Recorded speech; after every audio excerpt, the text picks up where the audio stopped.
سچی توبہ کے لیے تین باتوں کا ہونا ضروری ہے، تین شرائط کا ہونا ضروری ہے، اس کے بعد جا کر کے آپ کی توبہ قبول ہوگی۔ آج میں بھی کرتا ہوں توبہ، آپ بھی کرتے ہیں۔ ہماری توبہ کا حال یہ ہے کہ نہ وہ تین شرائط ہوتے ہیں نہ اور کچھ، بس اللہ سے معافی مانگی گئے، دوبارہ گناہ کر لیا۔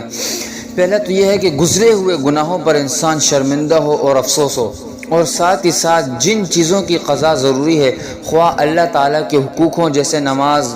جو ہوتی ہیں قضا، حج وغیرہ ہو گیا، قربانی وغیرہ ہو گیا، صدقہ فطر اور وغیرہ وغیرہ چیزیں جو انسان سے قضا ہو چکی ہیں، پہلے ان کا حق ادا کرے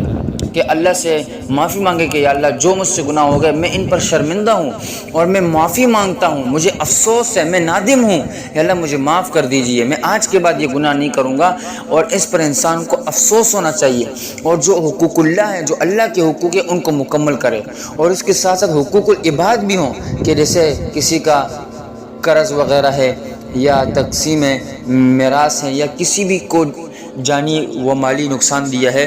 تو اس کے لیے ہم لوگ معافی مانگیں، اس کے لیے ہم لوگ اس بندے سے جا کر کے معافی مانگیں یا ہم اس کا حق مکمل ادا کریں، اس کے بعد جا کر کے ہماری توبہ قبول ہوگی، ورنہ توبہ کرنے کا کوئی فائدہ نہیں ہے۔ دوسری بات یہ ہے کہ اس وقت فوراً ان گناہوں کو چھوڑ دینے اور ان سے الگ ہونے کا انسان ارادہ کر لے، پختہ ارادہ کر لے کہ مجھ سے جو بھی گناہ ہو رہے ہیں میں آج کے بعد یہ گناہ میں نہیں کروں گا۔